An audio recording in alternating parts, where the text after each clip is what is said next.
সারা দেশে ট্রেন চলাচল বন্ধ, ভোগান্তিতে যাত্রীরা। রিজার্ভ বেড়ে আবারও 20 বিলিয়নের ঘরে। বায়ু দূষণে আজ শীর্ষে ঢাকা। প্রভিসির পদত্যাগ চেয়ে 7 কলেজ শিক্ষার্থীদের আলটিমেটাম।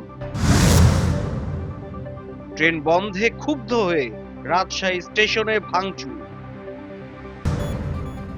উত্তর গাজায় একদিনে ফিরলেন 3 লাখেরও বেশি ফিলিস্তিনি।